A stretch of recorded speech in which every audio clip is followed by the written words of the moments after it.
Olá pessoal, sejam bem-vindos a mais uma videoaula da disciplina de Programação Orientada a Objetos. Nesse vídeo a gente vai começar a ver o conceito de tratamento de exceções. Nessa primeira parte a gente vai ver a motivação, né? A gente vai ver por que existe esse tipo de coisa, né? Qual que é a utilidade, nos próximos a gente vai ver como usar. Vamos lá. Primeiro, é importante a gente separar o que são erros sintáticos e erros lógicos. Erros sintáticos são aqueles apontados pelo compilador. Então você tenta compilar o seu programa e aí o programa não compila por algum motivo. Esse é um erro de sintaxe, ou seja, algo foi escrito no código de uma forma que a linguagem não aceita. Esse é o tipo de erro mais fácil de achar, porque o compilador, na verdade, acha para você, né? Então, por isso que ele é mais fácil.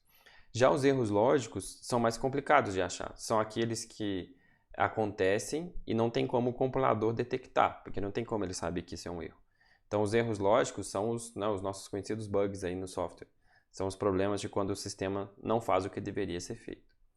Alguns exemplos de erros lógicos são solução implementada errada. Então, suponha que você tenha feito um programa e ele deveria calcular a mediana de um conjunto de valores. Mas aí a pessoa confundiu lá na hora de fazer e ao invés de calcular a mediana, ele calcula a média. Repara que é impossível o compilador saber isso, né? Saber o que você queria. Então, uma operação, era para ser feita uma operação e foi feita outra. Esse é um tipo de erro lógico.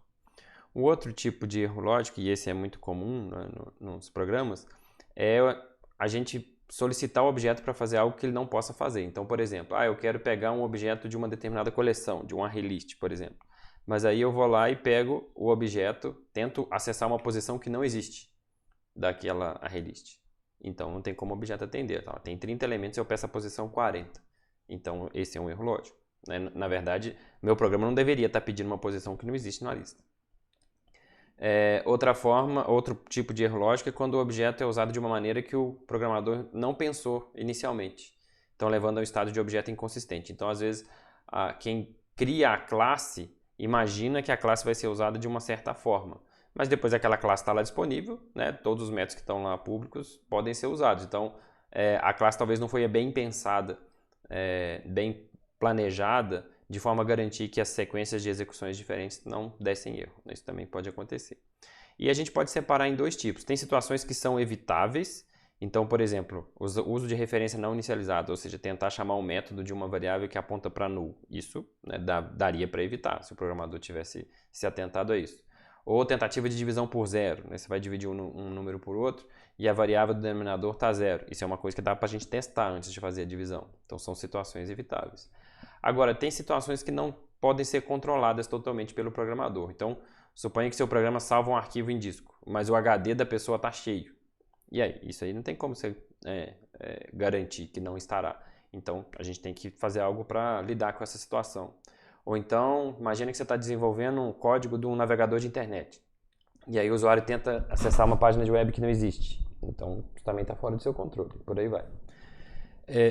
O que a gente vai ver na parte de tratamento de exceções é que a gente deve se antecipar aos erros. Então, a gente pode fazer uma analogia lá com a direção defensiva, né? Para quem já fez autoescola ou já ouviu falar, quando você vai tirar a carteira, você tem que aprender direção defensiva, ou seja, você tem que não só aprender a dirigir, mas aprender a dirigir de uma forma que evite possíveis problemas.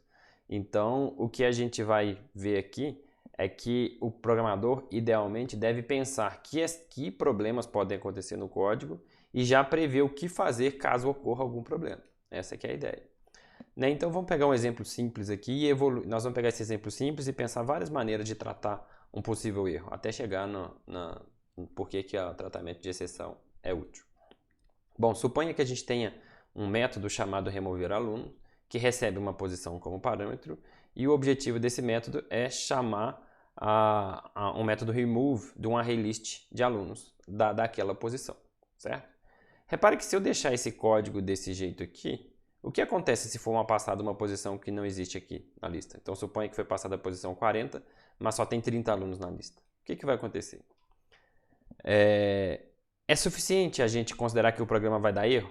Né? Porque se eu tentar remover de uma posição que não existe, isso vai dar um erro. E aí, se esse erro não for tratado de alguma forma, isso vai aparecer para o usuário a mensagem de erro e o programa vai fechar. E aí, isso é suficiente? Isso é legal? Né? O que vocês acham quando vocês estão usando um programa, né? Um aplicativo de celular, uma página da internet, ou enfim, um programa qualquer no seu computador, e aí de repente ele dá uma mensagem de erro e fecha? É bem desagradável, né? É uma experiência de uso muito ruim. Então isso não é suficiente, tá? Mas o que a gente, nesse caso específico, antes de pensar em como tratar esse erro, dá pra gente melhorar, né? Dá pra gente evitar que ele aconteça, certo? Como que vocês aprenderam até agora? Como vocês evitariam que esse erro acontecesse? Bom, a solução mais simples seria colocar um if para evitar, certo? Uma posição inválida. Então a gente pode, antes de mandar remover da lista, verificar se a posição é maior ou igual a zero, né, que a array list começa na posição zero, e se ela é menor que o tamanho da lista. Se ela estiver dentro dessa faixa, beleza, aí eu posso remover sem problemas, ok? E aí, se eu agora mexer no método e deixar ele desse jeito, vocês acham que está tudo resolvido ou tem algum problema? Pensa aí um pouquinho. Repara que não vai acontecer o erro, tá? O sistema não vai travar, não vai terminar o programa, né? Nesse ponto, beleza. Mas tem um detalhe, que é o seguinte. Suponha que quem chamou esse método, ou seja, lá no outro ponto do código, né? Na classe que chamou esse método remover aluno, e esse método tenha sido chamado com uma posição inválida. Então, como eu dei o exemplo, ele passou a posição 40, mas só tinha 30. Aí não vai entrar no if, não vai remover o aluno. Mas, para quem chamou o método, vai parecer que removeu, certo? Então, lá na outra classe que foi chamado remover aluno com posição inválida, como não vai dar nenhum erro, né, ele vai executar o método e vai passar, quem usou esse método vai achar que removeu. E não vai perceber que no código dele tem um erro, porque se ele está tentando remover a posição que não existe, é porque lá tem algum problema. Então, o que a gente poderia fazer? Uma coisa que geralmente a gente faz nos primeiros programas, quando a gente está aprendendo, seria simplesmente colocar um else aqui e uma mensagem na tela, né? Atributo posição inválido, ok? Então eu boto o if aqui para remover e depois eu boto o else com a mensagem na tela. Mas esse negócio da mensagem na tela, para programas, né, reais, programas práticos, né, usados por usuários comuns, não é legal, tá?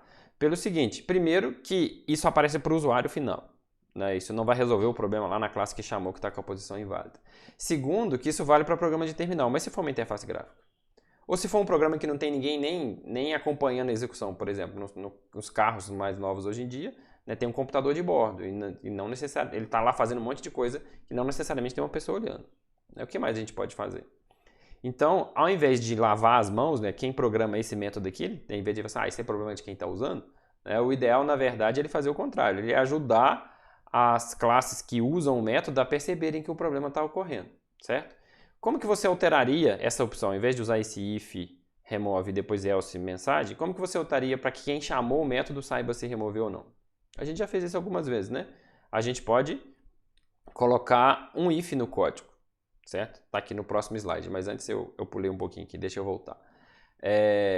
A gente tem que lembrar o seguinte, né? Aqui está reforçando uma coisa que eu já tinha começado a falar. A gente pensa muito em programa de linha de comando, que é o que a gente está fazendo, mas esse programa pode ter interface gráfica, ele pode ser usado por um usuário que não conhece programação, ou ele pode nem ter um usuário humano, um software que fica lá de gerenciamento que fica rodando num servidor, por exemplo. Então essa questão de exibir uma mensagem não é legal. Então a gente tem duas opções. Uma é notificar o usuário, né, que por exemplo no caso de exibir mensagem a gente está notificando o usuário final, e a outra é notificar o objeto da classe que chamou o método, ou seja, fazer uma notificação lá via código. Quem chamou lá no meio do código, onde foi chamado remover aluno, esse trecho de código onde foi chamado remover aluno teria que saber que aconteceu um problema.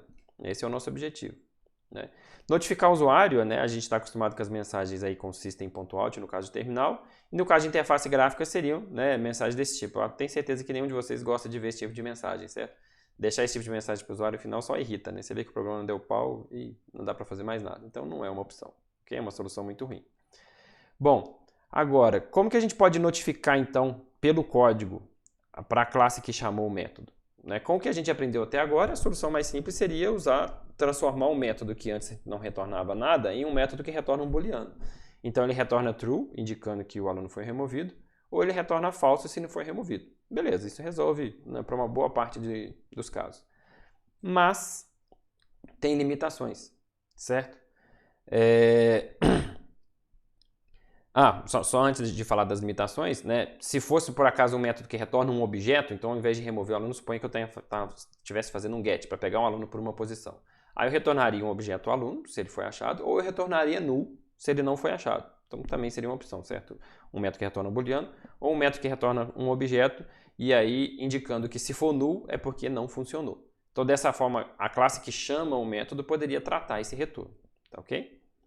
Mas tem umas limitações nessas possibilidades. Primeiro que é o seguinte, se for um erro no construtor, Imagine que no código do construtor tem uma situação, né, pelo parâmetro que foi passado para o construtor, lá chegou numa situação que é inválida. E aí? Não tem como eu tratar retorno, porque no construtor não tem retorno. Outra coisa é o seguinte, eu posso ter métodos que o false ele significa alguma coisa. Então, por exemplo, se você está implementando um método que é para verificar se tem um aluno na lista. E aí, nesse caso, true significa que tem, false significa que não. Mas erro é diferente. Né? Nesse exemplo talvez não seja bom, porque se for uma posição inválida, eu posso dizer que o aluno não existe. Mas enfim, dá para vocês pensarem que existem métodos que os retornos true e false são válidos, ou seja, eu estou verificando alguma coisa, pode ser true, pode ser false. Um erro nessa verificação é um outro caso ainda, não pode ser encarado como false. Da mesma forma, retornar o objeto como null. Às vezes, retornar o objeto como null é uma situação válida para aquele método. E eu quero separar essa situação válida de retornar null ou false com uma situação inválida de acontecer um erro. Então, né, usando o que a gente fez até agora, não dá para fazer. Outra questão também é o seguinte, é que quando a gente faz um retorno do método, na verdade, a classe que está chamando o remover aluno pode usar esse retorno ou não, certo? Ela pode simplesmente ignorar esse retorno. Então, é aí que entra o lançamento de exceções.